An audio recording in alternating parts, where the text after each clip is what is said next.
एक तांत्रिक पुराने खंडहर के किले में खजाने के लिए यज्ञ कर रहा था। तभी वहां आते हुए घोड़े की टापें सुनाई देती हैं, जिससे वह तांत्रिक डर जाता है। लेकिन वहां ना कोई घोड़ा दिख रहा था और ना ही कोई शख्स दिख रहा था। उस अदृश्य और अनजान शक्ति के वहां आ जाने से यज्ञ की आग बुझ जाती है। तभी वह अनजान शक्ति तलवार लेकर उस तांत्रिक की ओर बढ़ती है और उस पर कई जानलेवा हमला करती है, जिससे उस तांत्रिक की मौत हो जाती है। दोस्तों, ऐसे बहुत सी घटनाएं हैं। आपको आज एक विचित्र घटना के बारे में बताते हैं। किसी राज्य में चार आवारा दोस्त रहते थे, जो वहां के किले के खजाने को पाना चाहते थे। एक बार तीन दोस्त अजय और दीनू और अनुज उसी किले के पास अपने दोस्त नीरज के साथ जुआ खेल रहे थे। लेकिन ये तीनों दोस्त हर बार की तरह अपने दोस्त नीरज के साथ जुआ हार जाते हैं, जिससे अजय पर नीरज का 15,000 रुपये का कर्ज हो जाता है। नीरज उसे जल्द पैसे चुकाने को बोलता है। इस पर अजय उससे वादा करता है कि वह उसका पैसा 15 दिन बाद पूर्णिमा की रात को वापस कर देगा, क्योंकि क्योंकि उसे उस रात खजाना मिलने वाला था। खजाने को ढूंढने में उसकी मदद एक बाबा करने वाला था। वह बाबा चलते हुए खजाने का सही और सटीक पता लगा लेता था। तीनों दोस्तों को पता था कि वह किला शाम को जाने के बाद बहुत खतरनाक और डरावना हो जाता है। शाम के बाद किसी को भी उस किले में जाने की इजाज़त नहीं थी। नीरज अजय, दीनू और अनुज का अच्छा दोस्त नहीं था, लेकिन सभी की आदतें एक जैसी होने की वजह से चारों मिले थे।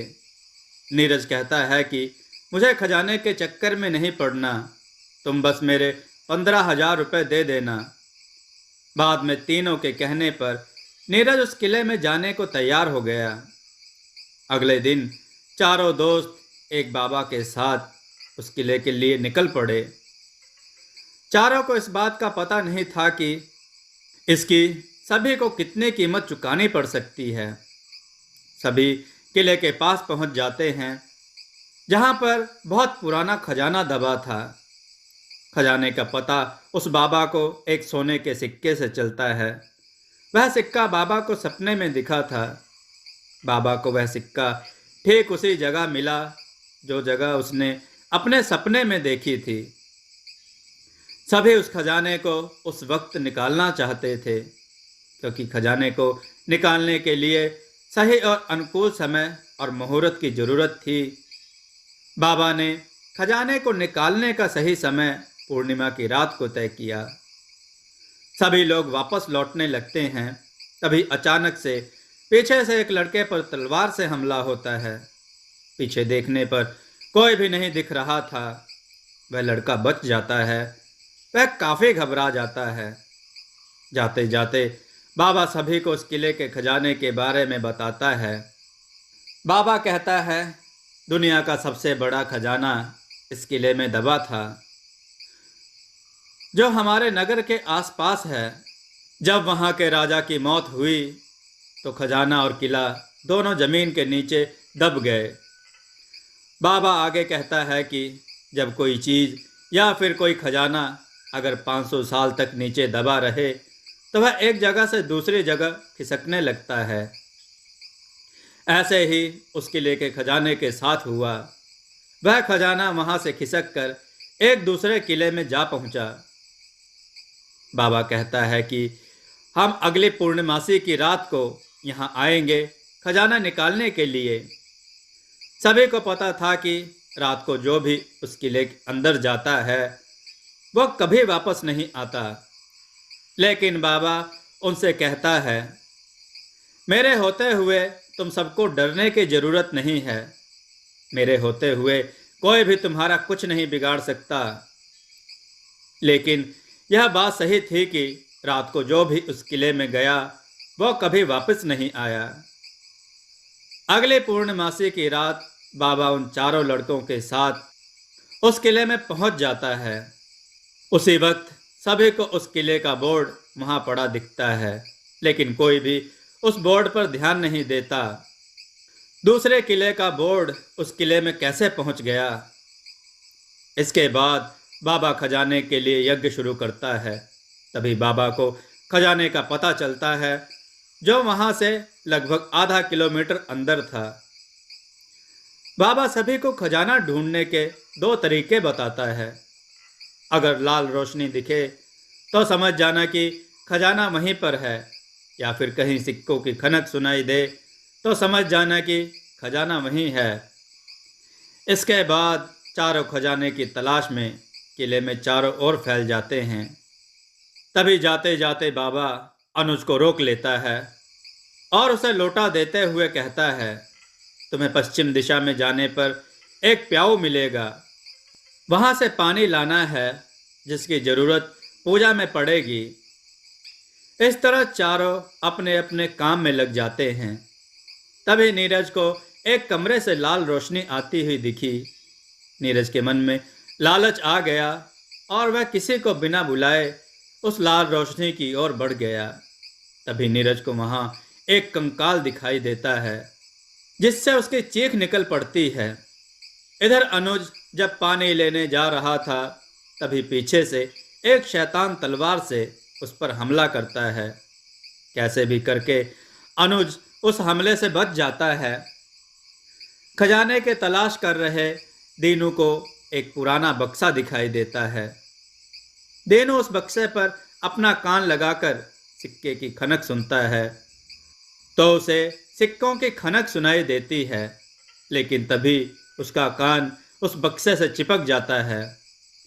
बहुत कोशिश और ताकत लगाने के बाद दीनू छूट जाता है, लेकिन उसका कान उसी बक्से से चिपका रह जाता है। उसकी चीख सुनकर अजय और नीरज वहां आ जाते हैं और यह सब देख खजाने को छोड़ वहां से जाने की बात कहते हैं। इसी दौरान अनुज को एक प्याऊ दिखता है। वह पानी भरकर वापस लौटता है तो शैतान फिर से उस पर हमला करता है। अनुज पूरी तरह से उस शैतान के चंगुल में फंस चुका था। भागते हुए अजय को एक सुराग से लाल रोशनी आती हुई दिखाई देती है, तो अजय खजाने के लालच में अपना हाथ उस सुराग में डाल देता है। उसके हाथ में सिक्के भी आ जाते हैं, लेकिन उसका हाथ अंदर किसी ने पकड़ लिया था। वह अपना हाथ बाहर नहीं निकाल पा रहा था। तभी शैतान उसे मारने के लिए आगे बढ़ता है, तो अजय की चीख निकल जाती है। चीख सुनकर दीनू अजय के पास पहुंच जाता है, लेकिन वह भी उसका हाथ बाहर निकालने में असफल हो जाता है। दीनू भागकर बाबा के पास जाता है और उससे सहायता मांगता है, लेकिन वह बाबा अपनी साधना में लीन था। उसने दीनू की एक बात ना सुनी। तभी अनुज भी वहां पहुंच जाता है और दीनू और अनुज जबरदस्ती अजय का हाथ बाहर निकालने लगते हैं, जिससे हाथ बहुत बुरी तरह से जख्मी हो जाता है। हाथ से ढेर सारा खून निकल रहा था। तीनों भागकर किले के गेट की तरफ बढ़े। तभी बाबा उन्हें रोक लेता है, उन्हें सारी सच्चाई बताता है। मैंने तुम सबका इस्तेमाल किया है। मैंने तुम्हें इस खजाने का रहस्य तो बताया ही नहीं था। इस खजाने की रक्षा कई सालों से राजा का वफादार सैनिक कर रहा है। वह बहुत ही खतरनाक प्रेत है। अगर मैं ये बात तुम्हें बता देता तो तुम सब मेरा साथ नहीं देते। जानते हो, मैंने तुम्हें खजाना पाने का सही तरीका नहीं बताया कि लाल रोशनी में सिक्का डाल देने पर सारा खजाना वहां आ जाएगा। और मैंने उस सिपाही के प्रेत को खुश करने के लिए उसे तुम सबका खून दिया है। अब मुझे उस खजाने को पाने से कोई नहीं रोक सकता, यहाँ तक कि उस खजाने का प्रेत भी नहीं। तीनों घायल होने की वजह से धोखा देने वाले उस बाबा का कुछ नहीं कर सकते थे। तीनों अपनी जान बचाने के लिए किले के गेट की तरफ जाते हैं, तो उनके पहुंचने से पहले गेट खुद ब खुद बंद हो जाता है। अब तीनों बुरी तरह से उस किले में फंस चुके थे। तभी तीनों को मारने के लिए प्रेत आगे बढ़ता है। उसी वक्त बाबा अपनी साधना से उस सिक्के को हासिल कर लेता है और उसे लाल रोशनी में रख देता है, जिससे सारा खजाना बाबा के पास पहुंच जाता है। तभी खजाने से एक रोशनी निकलती है, जिससे बाबा की आंखों की रोशनी चली जाती है और उसकी पूजा में बाधा उत्पन्न हो जाती है, जिससे प्रेत वहां आ जाता है और बाबा को कैद कर लेता है और बाबा को मारने लगता है। बाबा की चीख तीनों को सुनाई देती है, जो उन तीनों से मदद मांग रहा था। तीनों अब उस धोखेबाज बाबा की बातों में नहीं आने वाले थे।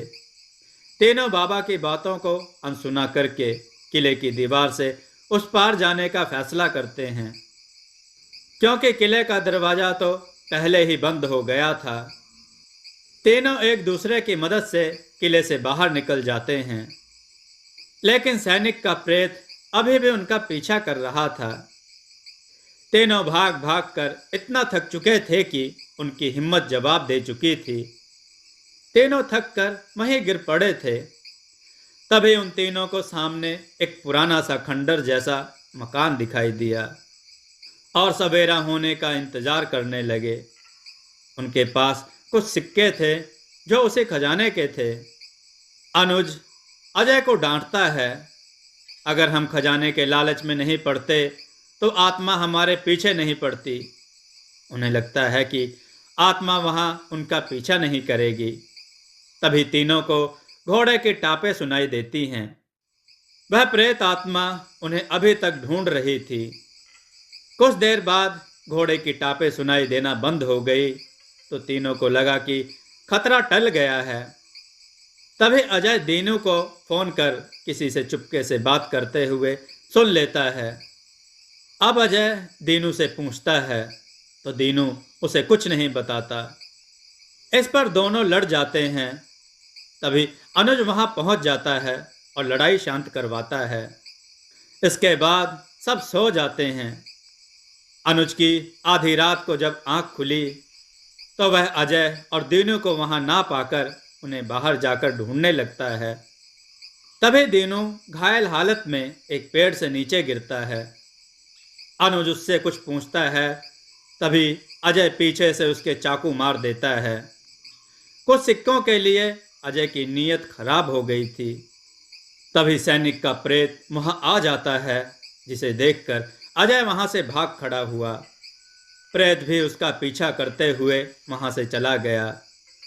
तभी वहां नीरज आ जाता है, क्योंकि दीनू ने उसी को फोन किया था सिक्कों से उसका कर्ज चुकाने के लिए, लेकिन अब देर हो चुकी थी। तभी नीरज को अजय की चीख सुनाई देती है। अजय को सैनिक का प्रेत मार चुका था। प्रेत उसकी लाश को दीनू और अनुज की लाश के पास ला रहा था।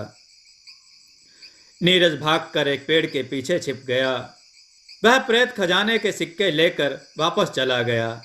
सारा खजाना अपनी जगह वापस पहुंच गया था, जो अभी तक वहीं पर है।